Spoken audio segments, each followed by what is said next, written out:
Hello future officers, welcome to exam originals. आज हम लोग बात करने वाले हैं डिजास्टर मैनेजमेंट के बारे में और ये सेकंड क्लास है।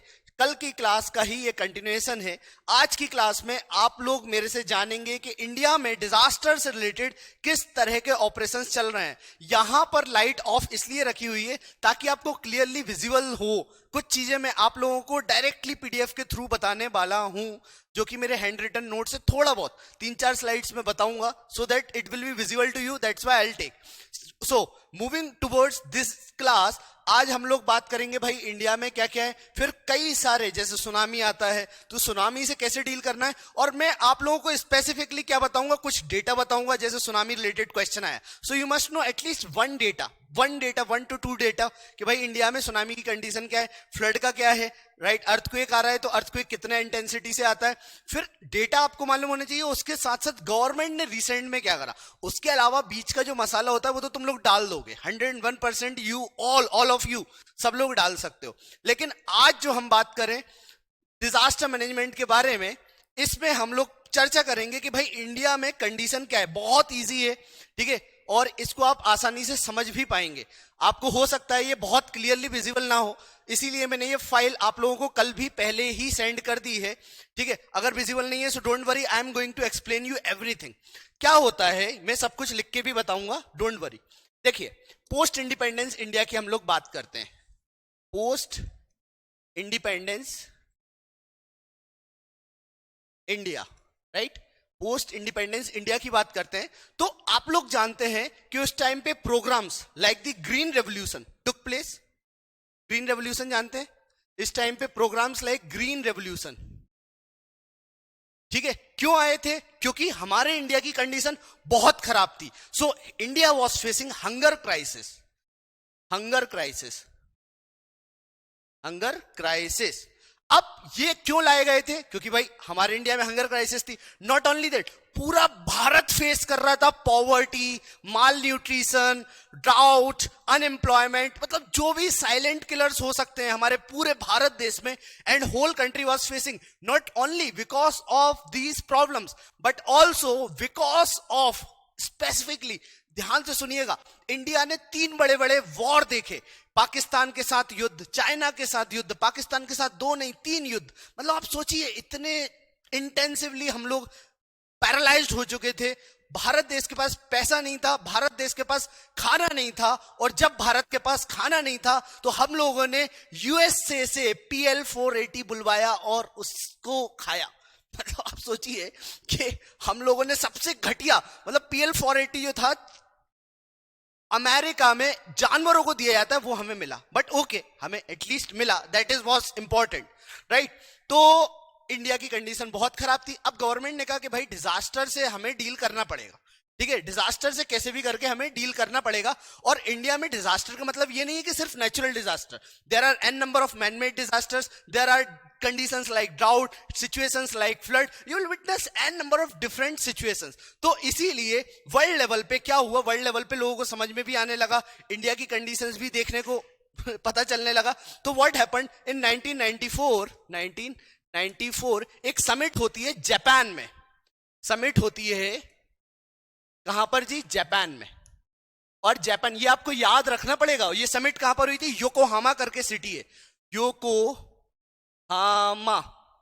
योकोहामा करके सिटी है, वहां पर हुई। अब जनरली आपसे प्रीलिम्स में क्वेश्चन पूछा जा सकता है कि रियो ऑफ डिजास्टर मैनेजमेंट किसको कहा जाता है? ठीक है, Rio of disaster management Yokohama summit को कहा जाता है, रियो ऑफ डिजास्टर मैनेजमेंट। अब क्यों कहा जाता है गाइस, इसको समझिएगा। इसलिए कहा जाता है, जिस तरह से रियो डी जेनेरो की अर्थ समिट हुई थी, जिस तरह से रियो डी जेनेरो में अर्थ समिट हुई थी, और इस पे भी क्वेश्चन एमपीपीसीएस ने पूछा। मेरा ये मानना है कि जो भी आप पढ़ें, पहले अपने आप को इंक्लाइन करिए कि आपके एग्जाम की रिक्वायरमेंट क्या है। जो भी हम पढ़ा रहे हैं डिजास्टर मैनेजमेंट से, एक भी क्वेश्चन, एक भी टॉपिक 101% नहीं छूटेगा। और इतना आपने पढ़ लिया, 101% जो 30 मार्कर का एक ये जो यूनिट है, 30 मार्क के क्वेश्चन आते हैं पर पेपर में, 100% आप 20 मार्क तो लेकर आओगे ही आओगे। और इनडायरेक्टली अगर प्रीलिम्स में इस पे क्वेश्चन आते हैं तो 100% जितना भी मैंने पढ़ाया है उसमें से आपको पूरा मिलेगा। यहां के बाहर कहीं भी जाने की जरूरत नहीं है। मेरे नोट्स, मेरी क्लास अपने आप में कंप्लीट है, I am damn sure about it. चाहो तो तुम मेरे को क्वेश्चन कर लेना अगर कोई टॉपिक नहीं पढ़ाया हो तो, ठीक है। तो इसलिए मैं बोल रहा हूं कि डिजास्टर मैनेजमेंट की क्लास काफी इंपॉर्टेंट है। 1994 में योकोहामा समिट हुई थी जापान में, और इसको बोला जाता है रियो ऑफ डिजास्टर मैनेजमेंट। और इस समिट की एक खास बात थी, इस समिट में they talked about the philosophy of disaster management. Philosophy of disaster management, philosophy of disaster management इस समिट को कहा जाता था। फिर भारत में कुछ होना था। अब भारत में कब होगा? जब सुनामी आएगी। लेकिन उसके पहले वर्ल्ड लेवल को यह समझ में आ गया कि भाई सुनामी करके भी एक बहुत भयानक चीज है, और इंडिया वल्नरेबल है, पूरी वर्ल्ड की कई सारी कंट्रीज जो कोस्टल रीजन पे वो वल्नरेबल है। तो इसीलिए 2005 में एक और समिट होती है, याद रखना पड़ेगा आप लोगों को। 2005 में 2005 एक और समिट होती है जिसका नाम है कोब समिट, COBESUMMIT, कोब समिट। अब ये जो समिट थी, it gave you the strategy of disaster management, it gave the strategy of disaster management, ठीक है। और ये जो कोब समिट हुई थी, ये किस जगह पर हुई थी? It happened in Hyogo, HYOGO। This is another place in Japan. अब आप कहेंगे कि सर जापान में ही क्यों होता है सब कुछ? अभी हम सेंडाई फ्रेमवर्क के बारे में भी बात करेंगे। तो ये सब कुछ जापान में क्यों हो रहा है? उसका सबसे बड़ा कारण है क्योंकि जापान, आप लोग पढ़े होंगे, 3 टेक्टोनिक प्लेट्स के आसपास है, और सबसे ज्यादा डिजास्टर वहीं आता है। सुनामी वहीं आती है, वहां पे अर्थक्वेक हर 2 दिन में 3 दिन में कहीं ना कहीं थोड़ा बहुत देखने को मिल जाता है। तो बिकॉज ऑफ दैट जापान एक बहुत ही डेलिकेट रीजन में रह रहा है, ठीक है। तो ये एक बहुत बड़ा कारण है वहां के डिजास्टर का, ठीक है। तो इसीलिए सारी की सारी समिट्स जो समिट्स होती है वो यहां पर होती है। और ये जो फ्रेमवर्क बना, इसको बोला जाता है HFA framework, means Hyogo framework for action. क्या बोलते हैं गाइस? Hyogo, HYOGO।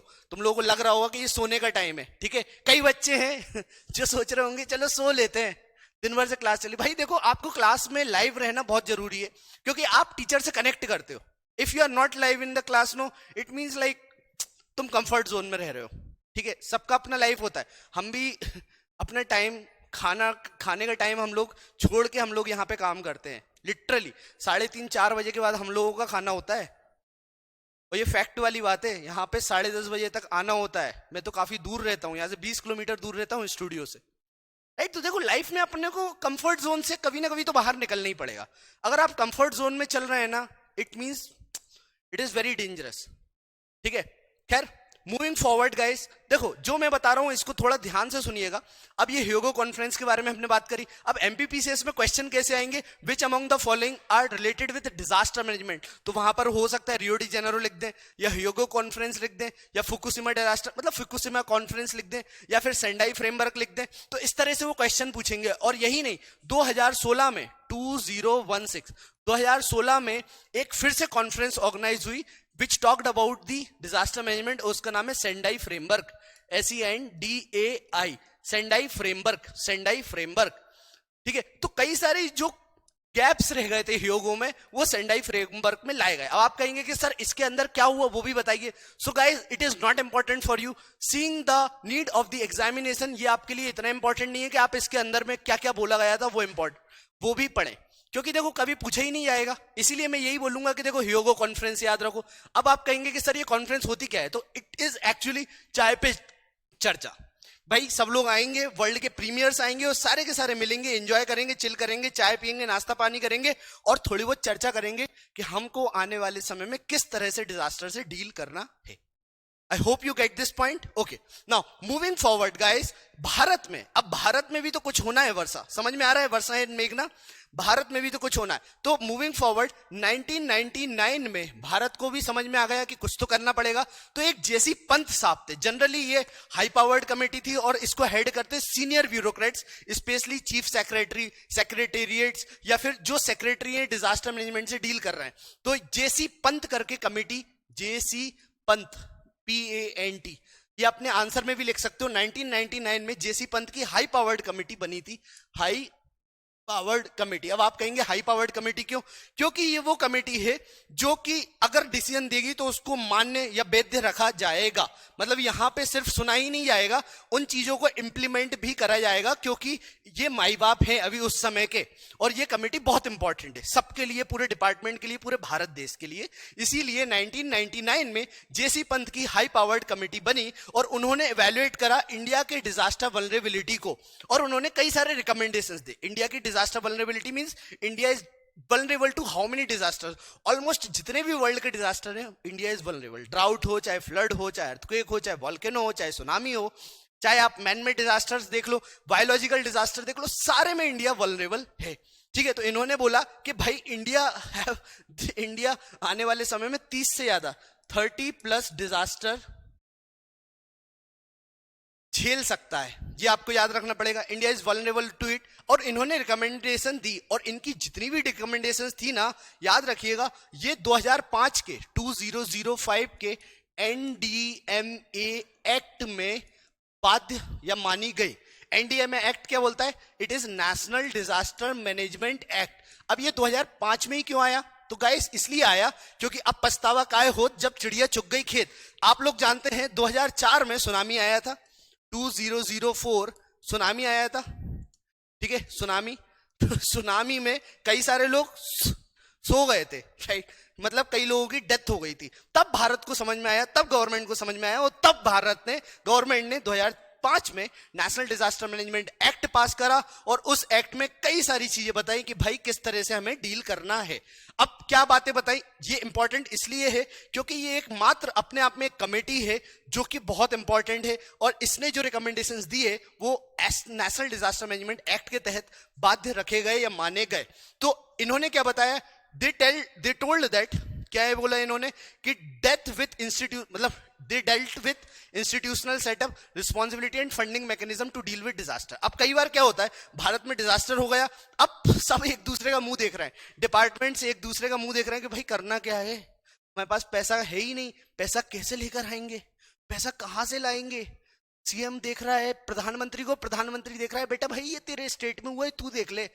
समझ रहे हो? तो इस तरह की सेंट्रल स्टेट टसल्स चल रहे थे, फंडिंग के प्रॉब्लम्स आ रहे थे। तो उन्होंने कहा कि भाई अपन ऐसा करते हैं, एक गुल्लक बना देते हैं, और वो जो गुल्लक रहेगी, इन केस आने वाले समय में कोई भी डिजास्टर होता है तो उस गुल्लक को फोड़ा जाएगा और उसमें से जो पैसे की नीड होगी वो निकाला जाएगा। तो गुल्लक के रूप में नेशनल डिजास्टर मैनेजमेंट फंड बनाया गया। क्या बनाया गया गाइस? जल्दी मेरे साथ बोलेंगे। नेशनल डिजास्टर मैनेजमेंट फंड बनाया गया, और इसको बनाया गया। उसके बाद कई सारी चीजें जो है चेंज करेगी, लेकिन अभी भी टसल चलती रहती है। जैसे मान के चलो, सेंटर स्टेट रिलेशंस जो है, स्टेट रिलेशंस है, उसमें अभी भी प्रॉब्लम्स देखने को मिल रही थी। अब आप कहेंगे सर प्रॉब्लम क्या है? देखो, आप देखेंगे स्टेट लिस्ट में लैंड है, लैंड जो है स्टेट लिस्ट और सेंट्रल लिस्ट आप लोग जानते हैं। देखो, स्टेट लिस्ट वो चीज होती है कि स्टेट को ये काम करना ही करना है, और जो सेंट्रल लिस्ट है उसमें वो चीज होती है कि भाई सेंटर को ये काम करना ही करना है। इस तरह से सेंट्रल लिस्ट और स्टेट लिस्ट अलग अलग डिफाइन करी गई है, इतना आपको मालूम होना चाहिए। चलिए, ये तो डिफाइन करा हुआ है, इसमें कोई प्रॉब्लम नहीं है। अब समझिए कि ये जो डिफाइन करी गई है, इसमें कई सारे हेडेक किसको दिए गए? स्टेट के पास हेडेक थे, स्टेट के पास हेड एक था। अब स्टेट के पास हेडेक क्या था और किस चीज का था? आप सोचिएगा, जो स्टेट लिस्ट है उसमें लैंड है, ठीक है, आप समझना, लैंड है, वाटर है, ठीक है, एग्रीकल्चर है, ठीक है, पॉवर्टी है, ठीक है, ये सब स्टेट लिस्ट में। लॉ एंड ऑर्डर है, समझ में आ रहा है वर्षा? इसमें कोई टफनेस तो नहीं है? आप बताइए, वर्षा एंड कृतिका, वो सॉरी मेघना, समझ में आ रहा है आप लोगों को? यस मोनिका, आपको समझ में आ रहा है? How are you?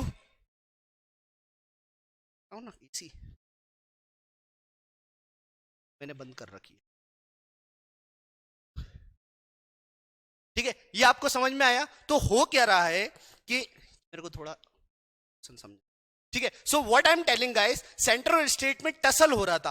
तो आप सोचिए यहां से टसल स्टार्ट, ये आप रिकमेंडेशंस में लिख सकते हैं कि centre state tussle is also the reason for the different kind of disaster. अब ये डिजास्टर सिर्फ और सिर्फ सेंटर स्टेट में इस तरह से, फेडरल लिस्ट में कई सारे टसल्स हो रहा है। अब आप सोचिए, समझने की जरूरत है, लैंड है, अब लैंड स्टेट सब्जेक्ट है, लेकिन लैंड पे क्या आता है? फ्लड आता है, अर्थक्वेक आता है। अब इन केस अगर फ्लड आ जाता है, अर्थक्वेक आ जाता है, तो सबसे ज्यादा पीड़ित कौन होगा? स्टेट गवर्नमेंट कहेगी, सेंट्रल गवर्नमेंट कहेगी अरे भाई तुम देख लो, लैंड तो तुम्हारा सब्जेक्ट है, अर्थक्वेक आया तुम्हारी लैंड पे आया, फ्लड आया तुम्हारी लैंड पे आया। आप सोचिए water is related with state list, so water से ड्राउट आया तो ड्राउट भी तुम्हारी रिस्पॉन्सिबिलिटी है।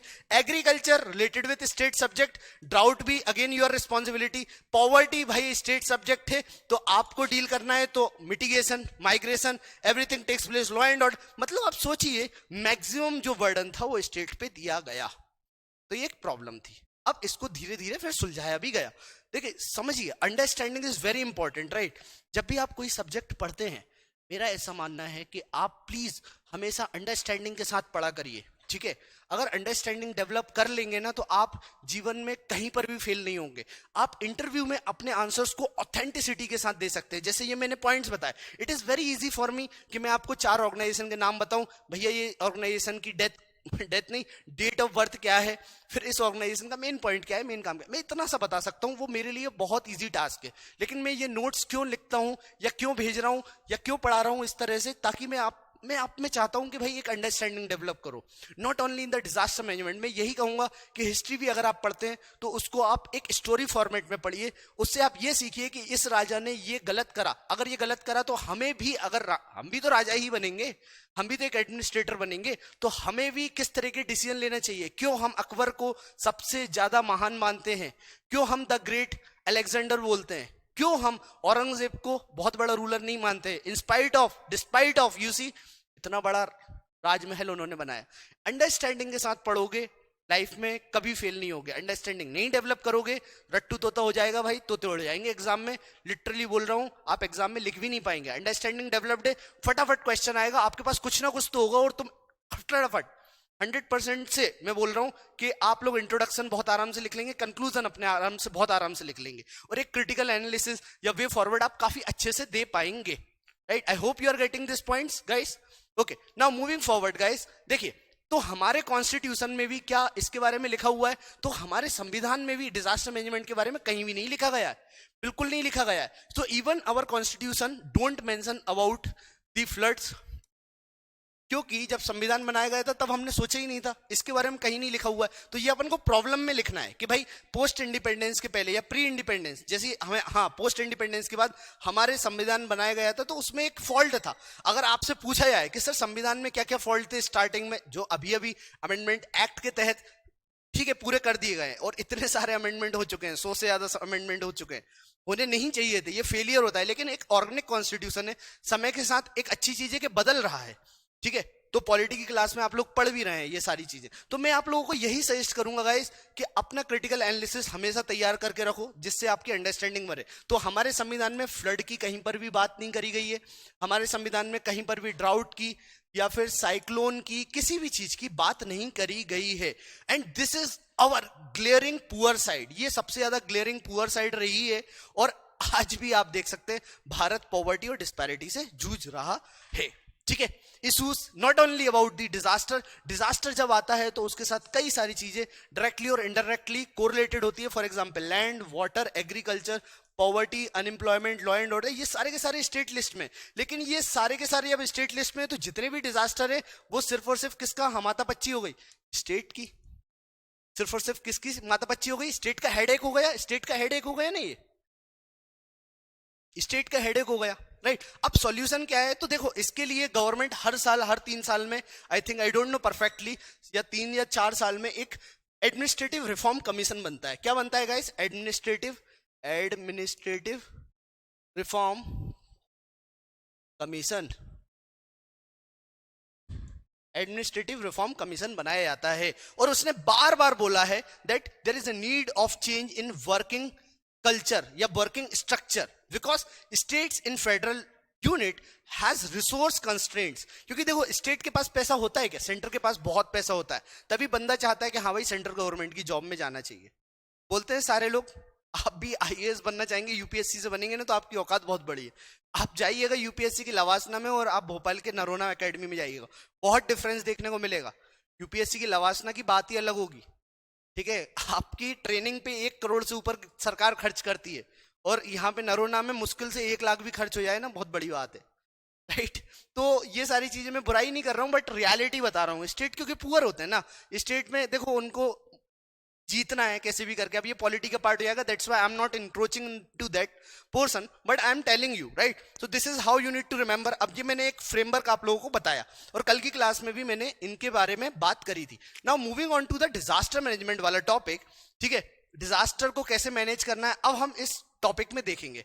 जैसा कि मैंने बताया कि 1999 में जेसी पंत की कमेटी बनी थी, और जेसी पंत की अध्यक्षता में ये जो हाई पावर्ड कमेटी बनी थी, इसने काफी तगड़ा काम करा था, ठीक है। अब मैं लाइट ले आता हूं, चूंकि आप लोगों के पास स्लाइड्स अवेलेबल है, right. So they led to the formation of the NDMA, national disaster management act. और ये जो एनडीएमए है 2005 में बना, ये मालूम होना चाहिए आपको, NDMA, right? Now, moving forward, we will talk about the evolution of the response and preparedness approach to disaster management.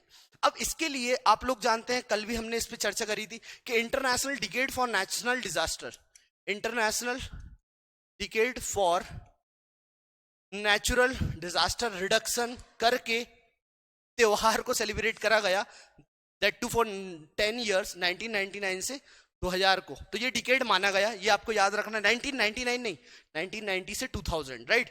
अब इसके बाद योकोहामा स्ट्रेटेजी बनाई गई। Yokohama strategy deals with safer world, कि भाई किस तरह से हम लोग सेफ्टी को इंश्योर कर सके।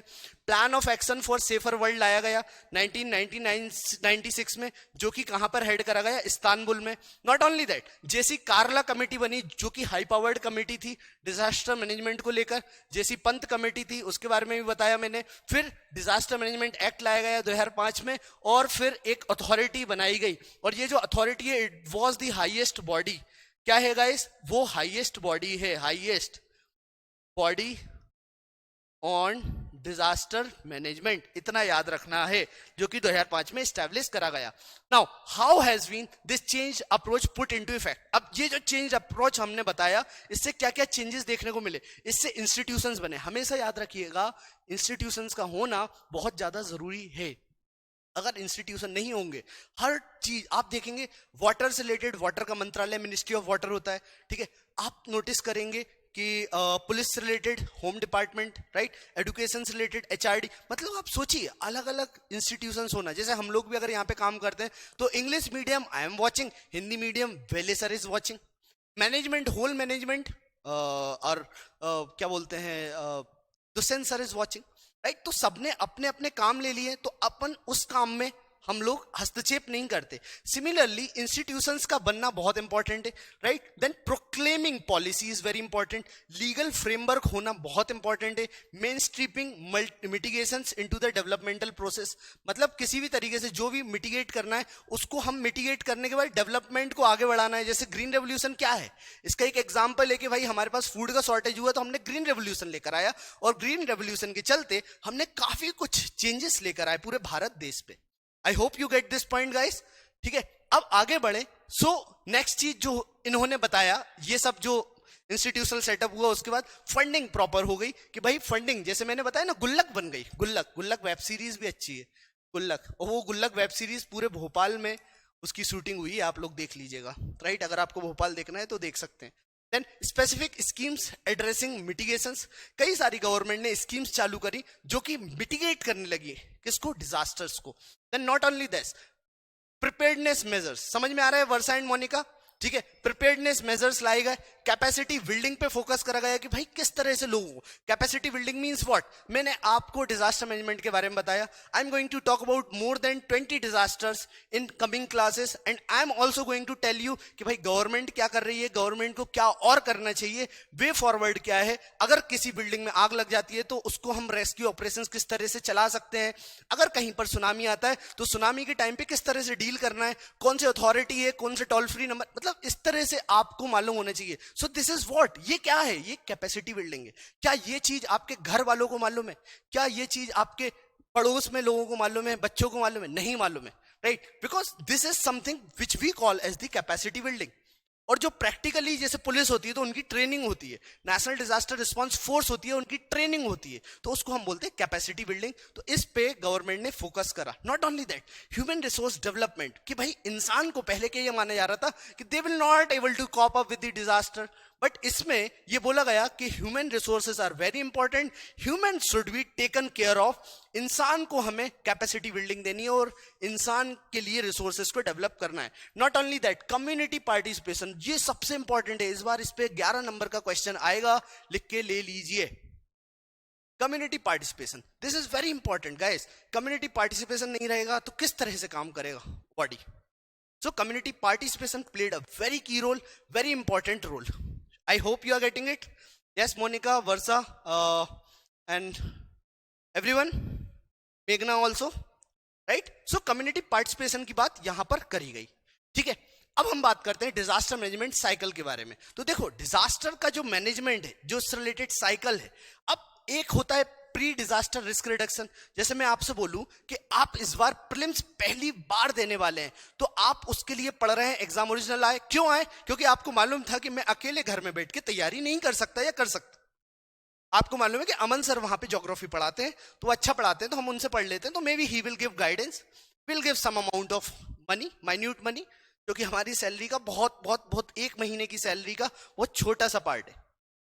तो आप जब उसको देंगे, आपको वो क्लासेस मिलेंगी और उसके थ्रू आप काफी कुछ गाइडेंस के थ्रू आप एग्जाम क्लियर कर सकते हैं। ये आपको मालूम था, right? It is clear to you guys. तो प्री डिजास्टर रिस्क रिडक्शन की यहां पे बात करेगी। अब जो प्री डिजास्टर रिस्क रिडक्शन है, जो फेज है यहां पर, प्रिवेंशन, मिटिगेशन एंड प्रिपेयर्डनेस, तो यही तो आप एमपीपीसीएस में कर रहे हैं। अभी आपको अगर फर्स्ट अटेम्प्ट देना है तो आपको प्रिवेंट करना है कि हम इस अटेम्प्ट को फेल ना करें। तो इसके लिए क्या कर रहे हैं? आप पढ़ रहे हैं, क्लास ले रहे हैं, आप मिटिगेट कर रहे हैं। आप अगर टेस्ट सीरीज दे रहे हैं तो टेस्ट सीरीज में आप ये समझ रहे हैं, ये सोच रहे हैं कि भाई हमको इस तरह के आंसर और ज्यादा नहीं लिखना है। मेघना, I hope you are getting it, right? अगर आप प्रिपेयर कर रहे हैं अपने आप को इन दोनों चीजों को लेकर, तो आने वाले समय में एमपीपीसीएस ही नहीं, अगर आप ढंग से पढ़ रहे हैं तो आप दूसरा एग्जाम भी निकालें। ऐसी डिजास्टर्स के साथ है pre disaster management risk reduction. तो ये आपसे 3 मार्कर में अगर पूछा जाए तो आपको मालूम होना चाहिए, और ये 3 वर्ड मालूम होने चाहिए, prevention, mitigation and preparedness, right? अब डिजास्टर हो गया, मान के चलो तुम्हारा एमपीपीसीएस का प्रीलिम्स गया, तुमने दिया, तुमने मेंस भी दिया, वो क्लियर हो गया था, मेंस भी दिया, आप इंटरव्यू तक पहुंचे, लेकिन इंटरव्यू आपका क्लियर नहीं हुआ। अगर वो इंटरव्यू क्लियर नहीं हुआ तो उसके बाद कुछ करना पड़ेगा, क्योंकि नेक्स्ट अटेम्प्ट फिर से देना है। तो then what you will do? You have to response, ठीक है? रिस्पॉन्स करना पड़ेगा इस फेज में, जो डिजास्टर रिकवरी फेज है। अब इसमें तुम्हें मालूम है कि मैं प्रीलिम्स तो बहुत आसानी से निकाल सकती हूँ, मैं मेंस में भी अच्छे खासे नंबर ला ली थी, लेकिन मेरा इंटरव्यू इसलिए नहीं निकला क्योंकि मेरे मेंस में काफी अच्छे नंबर नहीं थे। ऐसी डिजास्टर के साथ है कि अगर कोई डिजास्टर हो गया, सुनामी आ गई, तो हमें रिस्पॉन्स देखना है कि हमारा रिस्पॉन्स पहले कैसा था। अब आने वाले समय में हमारे को रिस्पॉन्स इस तरह से करना है कि आने वाले समय में हम उस तरीके से रिकवरी करें कि हमारा ज्यादा लॉस ना हो, और उसके साथ साथ हम डेवलपमेंटल एक्टिविटीज भी लेकर आए। I hope you are getting this. तो जो मैंने आपको बात बताई प्री डिजास्टर फेज की, उसमें हम लोगों को प्रिवेंट करना है। जैसे बोला जाता है ना, an apple a day keeps the doctor away, सब लोग जानते हैं, एवरीवन नो अबाउट इट और not? An apple a day keeps the doctor away. तो यही यहां पर भी सेम बात करी गई है प्रिवेंशन और मिटिगेशन को लेकर, right? Second thing is preparedness. Preparedness क्या होता है? प्रिपेयर्डनेस मीनिंग कि प्रिपेयर रहो, ठीक है? प्रिपेयर रहो आने वाले समय को लेकर। And next one is early warning. अगर किसी रीजन में डिजास्टर आता है तो वार्निंग के इश्यूज, साइंस दिए जाएंगे कि भाई अर्ली वार्निंग क्या है, किस तरह से हम लोग वार्न करके लोगों को डील करें। तो ये कुछ मिटिगेशन के प्लान्स हैं जो लिखे हुए हैं, और आपको जब पीडीएफ मिलेगी तो और क्लियरली दिखेगा। जैसे मैं फॉर एग्जांपल देता हूं कि किसी भी डिजास्टर को या रिस्क को मिटिगेट करना है तो कौन कौन से प्लान्स हैं जो हेल्पफुल रहेंगे मिटिगेट करने के लिए। जैसे पहली चीज है identify the risk. Identify risk, कि भाई रिस्क क्या है, ठीक है? हर डिजास्टर की अपनी रिस्क होती है। आप जैसे मध्य प्रदेश में तो यहां पर फ्लड आता है, ठीक है? मध्य प्रदेश में सुनामी नहीं आ सकता, मध्य प्रदेश में फ्लड आ जाता है। क्यों? क्योंकि काफी सारी रिवर्स है। होता है कि नहीं होता है? आप देखेंगे बिहार में फ्लड आता है, लेकिन तमिलनाडु की बात करिए तो वहां पर फ्लड के साथ साथ सुनामी भी आ सकता है, तो वहां का डिजास्टर काफी अलग है। लेकिन मध्य प्रदेश में आप क्या अर्थक्वेक देखेंगे? नहीं। तो यहां पर आप नोटिस करिए, आइडेंटिफाई करिए, पहली चीज रिस्क, कोई भी लोकेशन है उसकी रिस्क को जानिए। दूसरी चीज है परफॉर्म अ रिस्क असेसमेंट। अब रिस्क को असेस करिए। जैसे कई बच्चे होते हैं एमपीपीसीएस की तैयारी चालू कर दी विदाउट सीइंग द सिलेबस। भाई तुम पहले डेप्थ देखो, और तुम ये भी देखो कि क्या आप 4 घंटे 5 घंटे की क्लास को पर डे ले पाओगे? अगर नहीं ले पाओगे तो भाई छोड़ दो, क्योंकि आपसे अब क्लास नहीं ली जा रही 4 घंटे की, तो 4 घंटे की क्लास के लिए 8 घंटे और एक्स्ट्रा पढ़ना पड़ेगा। तभी तो आप सब डिविजनल मजिस्ट्रेट बनोगे। कोई हलुआ तो है नहीं है कोई भी जॉब कि भाई आसानी से आपने पाया। और अगर इतना ही हलुआ होता तो सबको ही आज एसडीएम बने होते। हर चपड़ासी, हमारे यहाँ के चपड़ासी काम कर रहे हैं, वो भी आज एसडीएम बने होते, या हर बंदा आईएएस होता। समझ रहे हो ना? तो the thing is that performing risk assessment, risk को असेस करो, देन प्रायोरिटाइज करो। भाई प्रायोरिटाइज करो। जैसे आप एसडीएम है तो आपको मालूम होनी चाहिए कि आने वाले समय में अगर कोविड से रिलेटेड डिजास्टर आता है तो हमें कैसे डील करना है। हमें मालूम है कि हाँ भाई अगर एक भी बंदा पकड़ा जाता है तो उसके लिए किस तरह से हमें सेंटर्स बनाने, किस तरह से हॉस्पिटलाइज करना है, भाई कौन कौन सी किट्स लगेंगी। अब तो काफी चीजें हम लोग क्लियर हो गए उनके लिए, राइट। लोगों का ट्रांसपोर्टेशन बैन कर देना है, कम्युनिकेशन बैन कर देना है, फोन पे चालू रखना है, नहीं तो बेचारा उनका क्या होगा, हमारे ऐसे लोगों का फोन के बिना तो काम ही नहीं चलता, राइट। तो prioritise, then track risk, then implement करो और मॉनिटर करो जो भी प्रोग्रेस आपको देखने को मिल रहा है। यहां तक क्लियर है? सब लोगों का मेरे को क्लियर चाहिए यहां पर कि सब लोग लिख दीजिए yes sir, I got it. Yeah then I will move forward. I hope you are getting it. Is it class interesting to you? Disaster की क्लास बड़ी इंटरेस्टिंग होती है, लेकिन डिजास्टर अगर आ जाता है ना तो वो बिल्कुल भी इंटरेस्टिंग नहीं है, राइट। अब देखिए, जो मैंने आपको बात बताई थी पहले प्री डिजास्टर के बारे में, मिटिगेशन प्लान के बारे में, ठीक है। अब हम बात करेंगे जी ड्यूरिंग डिजास्टर फेज। अब ड्यूरिंग डिजास्टर क्या होता है? देखिए, इंप्लीमेंट करिए प्लान्स को, आप इंप्लीमेंट करिए सारे के सारे प्लान्स को, ठीक है। जो भी प्लान बनाए हैं उनको इंप्लीमेंट करिए। उसके बाद activation of the counter disaster system, activate करिए काउंटर डिजास्टर सिस्टम की किस तरह से डिजास्टर को आपको काउंटर करना है। जैसे for example I am telling you again, volcano आने वाला है उस रीजन में, तो आप भाई लोगों को बोल दीजिए कि वहां पे वॉल्केनो आने वाला है। हो सकता है वो वॉल्केनो इतना भयानक हो कि आसपास के पूरे 500 स्क्वायर किलोमीटर में स्मॉग हो जाए, तो सब लोग छोड़ दीजिए। अब उसके लिए क्या करना है भाई, सब लोग उस रीजन को छोड़ेंगे तो कहीं ना कहीं गवर्नमेंट उनकी रुकने की व्यवस्था बनाएगी। तो गवर्नमेंट उसको प्लान करिए कि हाँ भाई अगर डिजास्टर से इतने लोग पीड़ित होते हैं तो 1000, 2000, 5000 लोग जो हैं वो इस जगह पर पर्टिकुलर रेफ्यूजी कैंप में या कहीं यहाँ पे रुक सकते हैं, ठीक है। तो सर्च एंड रेस्क्यू ऑपरेशन, जैसे कि मोरबी ब्रिज अभी कोलैप्स हुआ था, अभी भी लाशें ढूंढ रहे हैं। क्यों? क्योंकि भाई सर्च एंड रेस्क्यू तो जरूरी है ना भाई। कई सारे परिजन है, उनको अपने भाई पता तो चले कि यहीं पे गिरे कि नहीं गिरे या फिर हवा में मर गए, ठीक है। तो search and rescue operation, then provision of emergency food security, shelter, medical assistance जैसे गवर्नमेंट देती है। जैसा कि मैं अभी रिसेंट में जब कोविड चालू हुआ था तो my brother, I went there to like take him, मैं उसको लेने के लिए गया था और ट्रैवल करके गया था। तो रायसेन से हम लोग गए थे, मैं रायसेन का रहने वाला हूँ, पढ़ाई सारी की सारी मेरी दिल्ली में हुई है, राइट। तो मैं यहाँ से गया था उसको लेने। तो जैसे ही हम वहाँ पहुंचे तो कॉलेज में जाने के पहले उन्होंने बोला कि आप पहले एक बार टेस्ट करवा के आइए, ठीक है। और टेस्ट करा उन्होंने, एक फॉर्म दिया, फिर हम कॉलेज में एंटर करे, वहाँ के हॉस्टल गए, हॉस्टल में से सामान उठाया। अब सोचिए, ये जो है, ये जो चीज मैं आपको बता रहा हूँ, इट वॉज वेरी इंपॉर्टेंट। और उन्होंने यही नहीं, उन्होंने अगर इनकेस अगर हमको कोविड होता तो वहां पर वो फूड शेल्टर और सारी व्यवस्थाएं करते, ठीक है। तो ये क्या है, डिजास्टर मैनेजमेंट प्लान्स होते हैं। सर्वे करो, असेसमेंट करो। जैसे अब कोविड फिर से अगर इनकेस हो जाता है, कोविड का नया वर्जन चाइना अगर छोड़ देता है, तो we know how to deal with it, क्योंकि लोगों को मालूम है कि मास्क पहनना है, किस तरह से सोशल डिस्टेंसिंग करनी है, रखनी है, ठीक है। Then next thing is evacuation measures. Evacuation कि भाई किसी जगह पे आग लग गई है, डिजास्टर हुआ, तो इवैक्यूएट कैसे करना है लोगों को, ठीक है। रिलीजियस साइट है, वहां पर भगदड़ मच गई, तो इवैक्यूएट कैसे करना है, तो उसी के लिए तो एग्जिट डोर्स बनाए जाते हैं। बस का एक्सीडेंट हो गया तो एक एग्जिट डोर होता है, ट्रेन में अगर आग लग गई तो एक एग्जिट विंडो होती है, 4-5 एग्जिट विंडो होती है, right. So that is very important. Then maintenance of law and order, फिर सबसे इंपॉर्टेंट होता है गाइस लॉ एंड ऑर्डर को मेंटेन करना। डिजास्टर के टाइम पे लॉ एंड ऑर्डर को मेंटेन करना काफी टफ होता है, क्योंकि सरकार के पास, सरकार के ऊपर, वहां के एसडीएम के ऊपर, तहसीलदार के ऊपर, एग्जीक्यूटिव मजिस्ट्रेट के ऊपर काफी तगड़ी रिस्पॉन्सिबिलिटी आ जाती है, जस्ट क्वाइट डेंजरस। मतलब उस समय में सिचुएशन में इतनी डेंजर सिचुएशन बन जाती है कि आई हैव सीन, राइट। मैंने मतलब पर्सनल एक्सपीरियंस से मैंने कोविड के टाइम पे देखा है, right. Now post disaster phase, अब डिजास्टर हो गया, उसके बाद क्या, रिकवरी करना है। रिकवरी क्या होता है, रिकवरी क्या होता है, तुम बैंकरप्ट हो गए, तुम्हारे पास बचा क्या, बैंक तुम्हारे पास आएगी, विजय माल्या के पास जाएगी कि बेटा बताओ ये पैसा गया कहाँ, 8000 करोड़ का तुम क्या पी गए।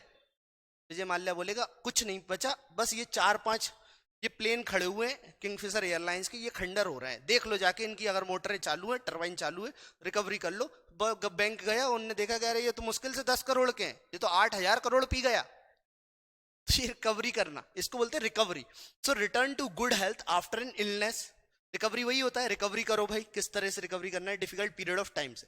दूसरी चीज होता है पोस्ट डिजास्टर। डिजास्टर हो गया तो कई सारी चीजें रिकंस्ट्रक्ट करना होती है। कंस्ट्रक्शन, ये टर्मिनोलॉजी है, reconstruction. Reconstruction means process of rebuilding, इसको हम बोलते हैं जी रीबिल्डिंग।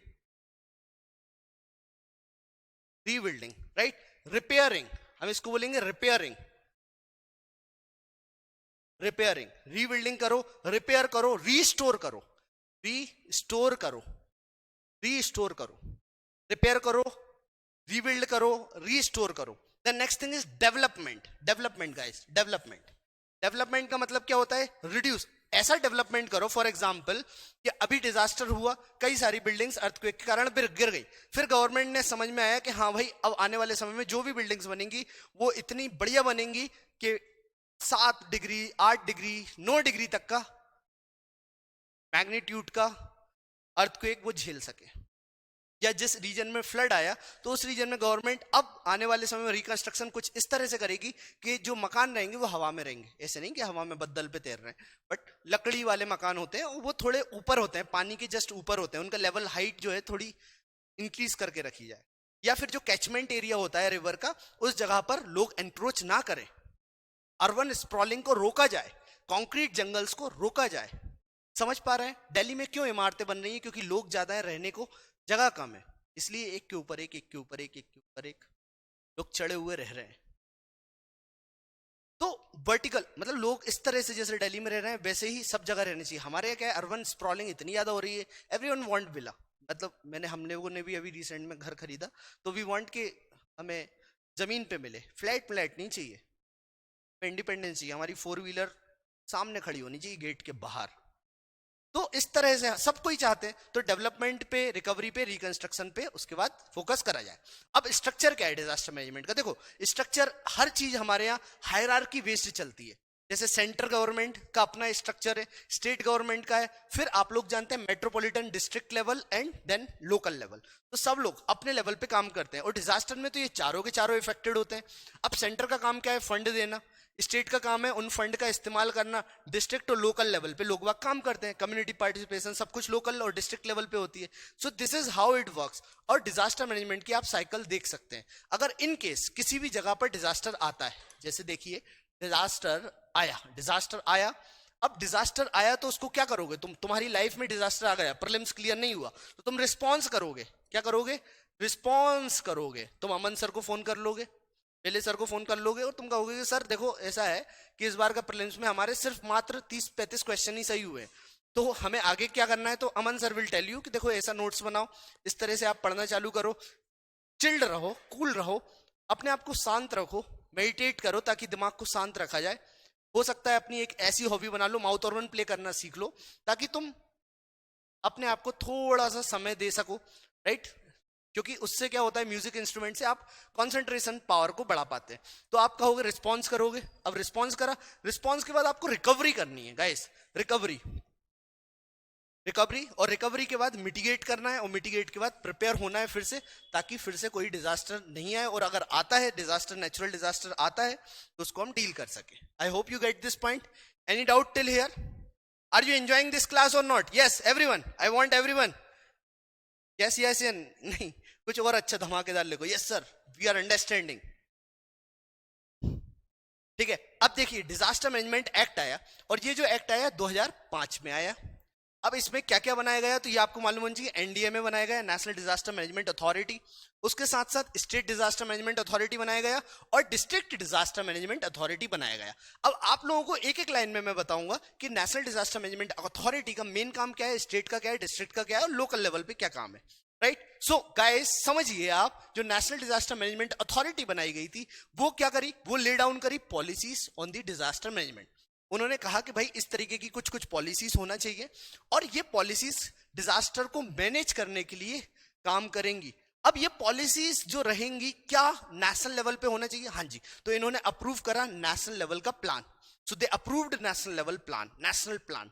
नॉट ओनली दैट, जो अप्रूव करा गया प्लान ये प्रिपेयर करा गया मिनिस्ट्री या डिपार्टमेंट्स के द्वारा. किन के द्वारा गाइस? मिनिस्ट्री या डिपार्टमेंट्स के द्वारा. मिनिस्ट्री या डिपार्टमेंट्स के द्वारा ये अप्रूव करा गया कि भाई जो मिनिस्ट्री है, जैसे वाटर मिनिस्ट्री तो वाटर वाला डिजास्टर देखेगी, ठीक है. माइनिंग मिनिस्ट्री तो वो माइनिंग रिलेटेड डिजास्टर देखेगी, रेड होल माइनिंग कहीं पे चल तो नहीं रही है, या माइंस में आग तो नहीं लग जाएगी. या मिनिस्ट्री जो हिमालय वाला रीजन है तो वहां का टूरिज्म मिनिस्ट्री वो भी चीजें को देखे, क्योंकि टूरिज्म वाला भी तो हिमालय पे सबसे ज्यादा लोग जा रहे हैं और वहीं पे आके सबसे ज्यादा आग उतर रहे हैं. समझ जाओ तुम लोग, राइट. तो इस तरीके की सिचुएशन हो जाती है, ठीक है. Then coordinate the enforcement and implementation of the policy and plan for disaster. मतलब कोऑर्डिनेट करना आना चाहिए. देखिए ऐसा नहीं है कि स्टेट सिर्फ भैया मोदी जी बोले कि अरे सीएम साहब, मामा जी आप देख लो यार, अभी मेरा मूड नहीं हो रहा है, मैं तो सेंटर पे बैठा हूं, तुम्हारा स्टेट में हुआ है, मैं आ भी नहीं रहा, वैसे भी अभी चुनाव नहीं है. मतलब इस तरीके से नहीं बोल सकते. यहां पर बोला गया है कि हाँ भाई सेंटर और स्टेट को कोऑर्डिनेट करके काम करना पड़ेगा. And all these recommendation of the provisions of the fund, मतलब यहाँ पे एक फंड बनाए जाएंगे. और fund very important, I told you know, E is equals to E, economy is equals to empire. Economy is very important to या for the growth of the country. Economy is equals to empire, ये आपको याद रखना पड़ेगा. Then state disaster management authority वही 2005 में आई, और इसको हेड कौन करेंगे? सीएम साहब.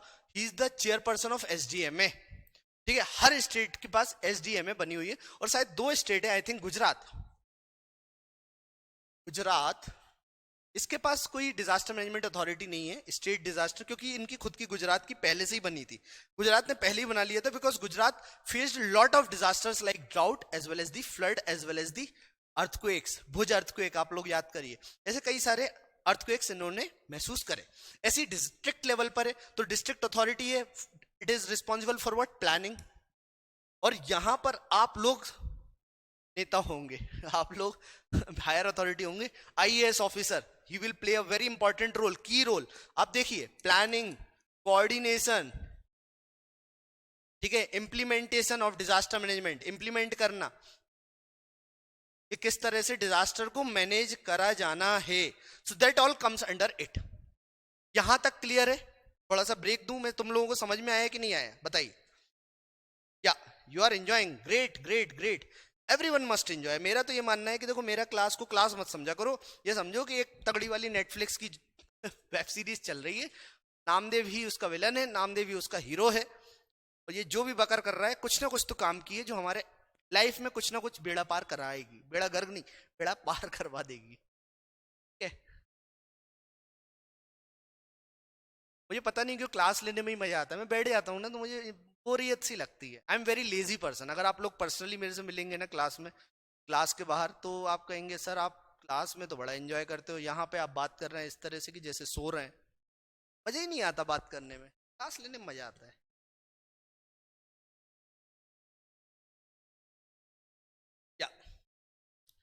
या या चलिए, सो मूविंग फॉरवर्ड गाइस. अब देखिए institutional framework in metropolitan cities. अब देखिए बड़े बड़े मेट्रोपॉलिटन सिटीज होते हैं, मिलियन प्लस पॉपुलेशन होती है, उनको मेट्रोपॉलिटन सिटीज बोला जाता है. For example Bhopal is not a metropolitan city, Bombay is a metropolitan, Delhi, Chennai, then Bengaluru, right. Bengaluru में अभी मोदी जी ने एक स्टैच्यू अनवील करी है, कैंपेगौड़ा स्टैच्यू. तो वो वर्ल्ड की, मैं सच बताऊं इस पे क्वेश्चन बन सकता है, वर्ल्ड की फाउंडर पे किसी भी बंदे ने अगर किसी सिटी का फाउंडेशन की नींव रखी है तो उसकी सबसे बड़ी स्टैच्यू है वो. ठीक है, और उस स्टैच्यू को भी उसी व्यक्ति ने बनाया, उन्हीं बंदे ने बनाया जिन्होंने यूनिटी, स्टैच्यू ऑफ यूनिटी बनाई थी. ये मैं एक्स्ट्रा नॉलेज दे रहा हूं तुम लोगों के लिए. और एक चीज और मैं बता देता हूं कि उस स्टैच्यू को आई थिंक उसका नाम और अलग है. जैसे स्टैच्यू ऑफ यूनिटी यहाँ पर बोला जाता है, वहां पे स्टैच्यू ऑफ हेरिटेज या स्टैच्यू ऑफ समथिंग बोला जाता है. आप लोगों को अगर मालूम हो तो प्लीज कमेंट सेक्शन में लिखिएगा. लेकिन अगर हम मेट्रोपॉलिटन एरिया की बात करें तो जो मेयर होते हैं, he plays a very key role. Mayor. So mayor is assisted by the commissioner of the municipal corporation and he plays a very key role, right. और पुलिस कमिश्नर जो होते हैं वो इन सब चीजों से डील करते हैं. अब देखो गवर्नमेंट ने क्या करा, एक फोर्स भी बनाया. यही नहीं, गवर्नमेंट ने क्या कुछ तो धमाकेदार करना है, तो धमाकेदार क्या करेंगे, एक नेशनल डिजास्टर रिस्पॉन्स फोर्स. अब ये पूल ऑफ पीपल होता है जो ट्रेंड होते हैं, स्किल्ड होते हैं, ठीक है, और इन लोगों को मालूम होता है कि how to deal with the disaster, how to deal with the disaster. और अगर उस डिजास्टर को ये डील करना नहीं जानते तो ये क्या फोर्स किसी काम की है? नहीं है। इसीलिए इस फोर्स को बनाया गया, because they were the specialised people. जैसे उत्तराखंड में फ्लड आया तो उत्तराखंड में वही लोग जाएंगे, क्यों? क्योंकि उन्हें मालूम है कि हमें स्विमिंग आती है। क्या मेरे को आती है? नहीं आती। आप लोगों में से भी शायद नहीं आती होगी किसी को, लेकिन जिसको आती है भाई वही तो जाएगा उस रीजन में। सोचिए, ठीक है, इनको मालूम है कि वहां पे 4 लोग हैं, मतलब ये इतने ज्यादा ट्रेंड होते हैं। मैं तुम लोगों से पूछूं सवाल कि उत्तराखंड जैसी जगह में अगर आपको छोड़ दिया जाए और वहां पर बूढ़े लोग हैं, वहां पर एक कलेक्टर लोग, मिनिस्टर लोग की भी एक बहुत बड़ी मंडली है, फिर महिलाएं हैं, महिलाएं मतलब माताएं हैं काफी सारी, और उनके बच्चे हैं, और बच्चे बहुत छोटे हैं, 3 साल 4 साल 5 साल 10 साल के, ठीक है। अब इस जगह पर तुम अगर इस सिचुएशन में हो, वहां पे हेलीकॉप्टर में सिर्फ और सिर्फ मुश्किल से 100 लोगों को लाया जा सकता है, तो 100 लोगों में या फिर एक हेलीकॉप्टर से सिर्फ 10 लोगों को लाया जा सकता है, तो 10 लोगों में किसको लेकर आओगे?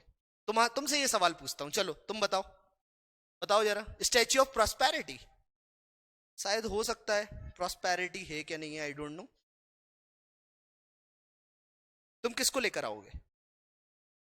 हाँ, वो कैंपेगौड़ा की तो स्टैच्यू है मेघना के अलावा। मैंने जो अभी सवाल पूछा इसका आंसर दो ना। ये यूपीएससी के इंटरव्यू में पूछा गया था। मैंने जब कमांडेंट का इंटरव्यू दिया था तो उसमें मेरे को पकड़ लिया था। बताइए।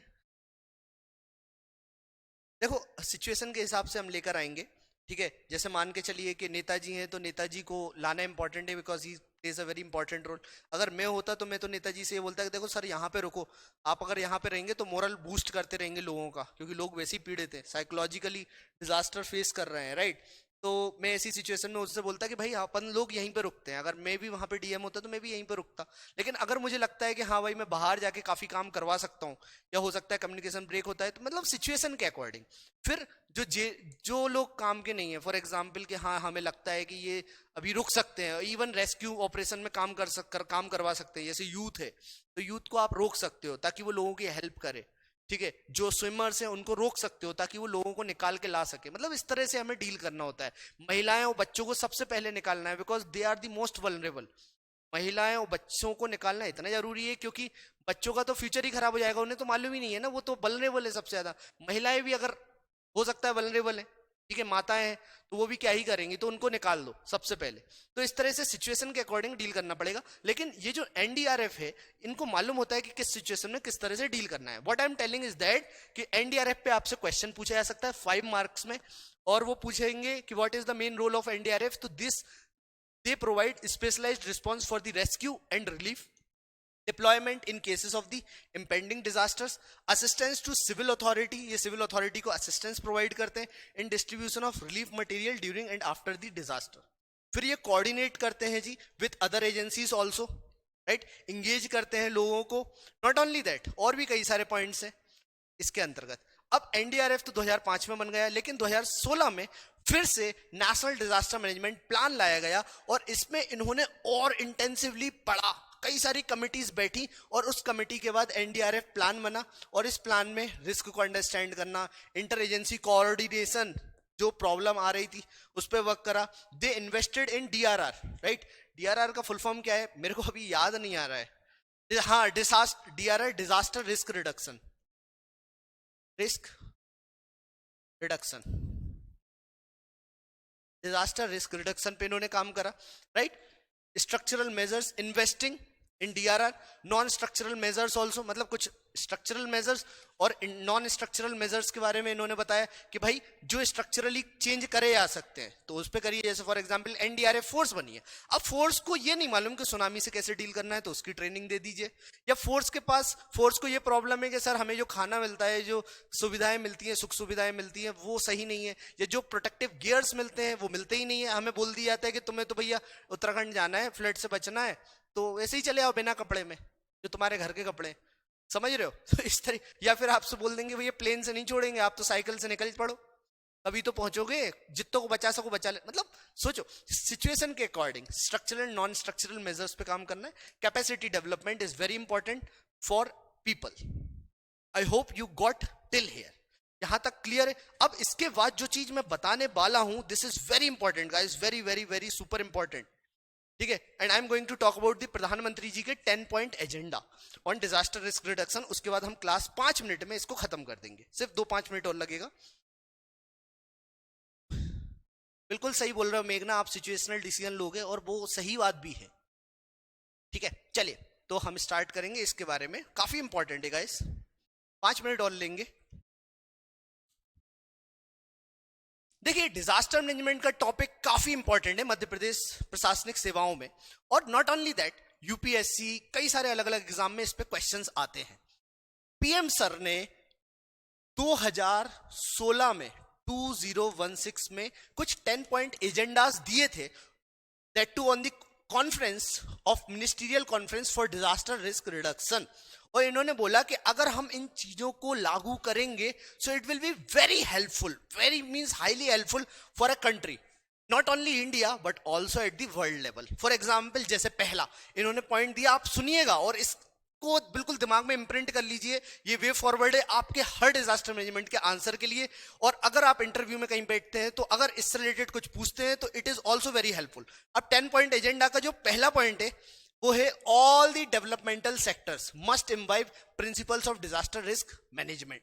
जैसे फॉर एग्जांपल घर बना रहे हैं तो घर को इस तरह से बनाइए कि वाटर हार्वेस्टिंग हो, जिससे आप उस रीजन में एरिया में ड्राउट ना फेस करें, ठीक है। अगर आप घर बना रहे हैं तो वो रिस्क प्रोन, अर्थक्वेक प्रोन ना हो, या फिर उसको आप इस तरह से बनाइए कि 7 डिग्री 8 डिग्री का मैग्नीट्यूड का अर्थक्वेक वो झेल सके। पहला पॉइंट क्लियर हो गया। दूसरा, risk coverage must include starting from poor households to SMEs. SMEs means small enterprises, small and medium enterprises to multinational companies. Means Reliance Ambani से लेकर लिज्जत पापड़ से लेकर एक छोटी सी मतलब एक डलिया बनाने वाली अचार मैन्युफैक्चरिंग कंपनी या टोबैको इंडस्ट्री, हमें उनको भी मद्देनजर रखना पड़ेगा, बिकॉज ऑल आर इंपॉर्टेंट। और सच बताऊं तो जो स्मॉल मीडियम स्मॉल इंटरप्राइजेस होते हैं ये काफी इंपॉर्टेंट रोल प्ले करते हैं हमारी इकोनॉमी को चलाने के लिए, ठीक है। तीसरा पॉइंट है women leadership and greater involvement should be there. महिलाओं का लीडरशिप होना बहुत ज्यादा अति आवश्यक है, right, and it should be central to disaster risk management. Disaster risk management महिलाओं को भी हमें सक्षम बनाना होगा। पीएम सर का ये अच्छा चीज है, ऑनरेबल प्रधानमंत्री जी इस चीज पे बहुत ज्यादा फोकस करते हैं कि भाई महिलाओं को आगे आना और महिलाओं को भी एक कैपेसिटी बिल्डिंग की ट्रेनिंग देना बहुत अनिवार्य है। तीसरी चीज जो है invest in risk mapping globally. Risk mapping globally, याद रखना रिस्क मैपिंग ग्लोबली, कि भाई इंडिया में कौन कौन से डिजास्टर है, यूएसए किस प्रकार के डिजास्टर फेस करता है, फॉर एग्जांपल टेम्परेट साइक्लोन्स, ठीक है। अगर वो टेम्परेट साइक्लोन को फेस कर रहा है, इन केस टेम्परेट साइक्लोन हम फेस करते हैं तो किस तरह से यूएस वर्क करता है, तो उससे हम उस स्ट्रैटेजी को पकड़ेंगे, ठीक है। सुनामी अगर कोई फेस कर रहा है, इंडोनेशिया फेस कर रहा है, तो उससे हम स्ट्रैटेजी पकड़ेंगे और वो हम अपने इंडिया में भी इंप्लीमेंट करेंगे, right? Then leverage technology to enhance the efficiency of disaster risk management efforts. भाई टेक्नोलॉजी को लेकर आओ आप, रिस्क को अगर मिटिगेट करना है ना तो पुराने धर्रे पे नहीं कि भाई कहीं पे फ्लड आ गया है तो उनको बोल दिया कि भाई ये चप्पू वाली नाव दे दी और चले आओ बेटा चले आओ। भाई आपके पास हेलीकॉप्टर होना चाहिए, हेलीकॉप्टर भी ऐसे कि भाई लोगों को 10-10 20-20 लोगों को एक साथ एक बार में निकाल के लेकर आए, ठीक है। तो ये पॉइंट इन्होंने क्लियर कर दिया। Then he told, as per the 6th point, he told develop a network of universities to work on disaster related issues. Exactly, this is very important. अगर यूनिवर्सिटीज खुलेंगी तो डिजास्टर्स के ऊपर रिसर्च होगी कि भाई ये डिजास्टर क्यों आते हैं, किस तरह से ये डिजास्टर्स इफेक्ट देते हैं और इंडिया में कौन सी प्लेसेस बहुत ज्यादा वल्नरेबल है, मध्य प्रदेश ऐसे स्टेट किस डिजास्टर के लिए वल्नरेबल है, तो हमारे पास कैपेसिटी बिल्डिंग उस डिजास्टर से रिलेटेड होनी चाहिए, ना कि सुनामी से related, because we are not going to face any kind of tsunami in India, in Madhya Pradesh, right. तो कोस्टल एरियाज का अपना एक डिजास्टर मैपिंग होनी चाहिए उस डिजास्टर से रिलेटेड। जैसे फॉर एग्जांपल जापान की हम बात करें तो जापान में आप विटनेस करेंगे क्या, जापान में आप लोग क्या विटनेस करेंगे, वहां पे हर हफ्ते एक ना एक तगड़ा वाला अर्थक्वेक आता है, तो they know how to deal with the earthquake, right. So that is the main part. Then talking about the 7th point, what he said that utilize the opportunities provided by the social media, mobile technologies for disaster risk mitigation.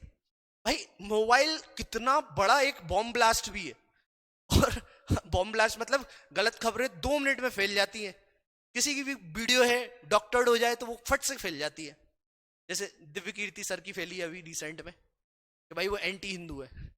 मतलब कुछ videos होती हैं भाई, 10,000 channel है, उनके videos को चलाते रहते हैं।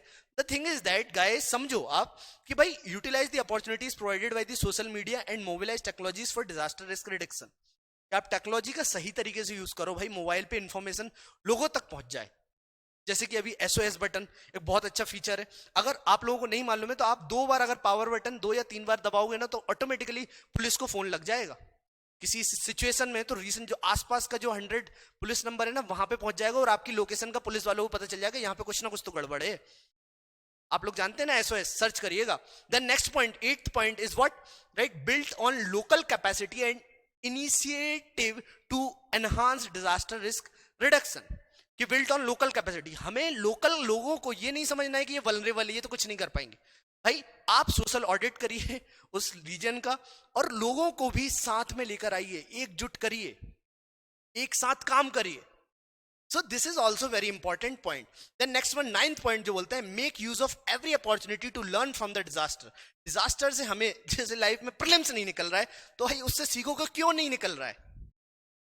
अगर आप कोई चीज को पढ़ा नहीं पा रहे हैं, मेरा तो पर्सनली ऐसा होता है, अगर मैं किसी चीज को नहीं पढ़ा पा रहा हूं, जैसे एल नीनो ला नीना का टॉपिक था, मेरे को ऐसा लग रहा था कि मेरे को परफेक्टली पढ़ाना है, तो उसके लिए मैंने 10-12 अलग अलग लेक्चर्स, बुकलेट्स, वीडियो सब कुछ देखा। उसके बाद I try to make you understand कि भाई एल नीनो ला नीना और ये किस तरह से वर्क करता है। So we need to work on it, right?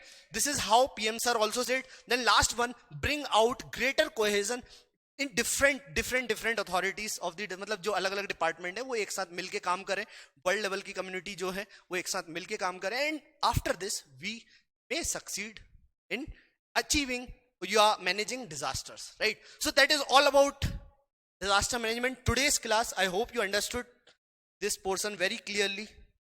Any doubt, any questions, please ask, feel free to ask. Otherwise हम क्लास को यहीं पे छोड़ते हैं, मेरा क्लास एंड हो गया है, मैंने 2-5 मिनट ज्यादा भी ले लिए हैं।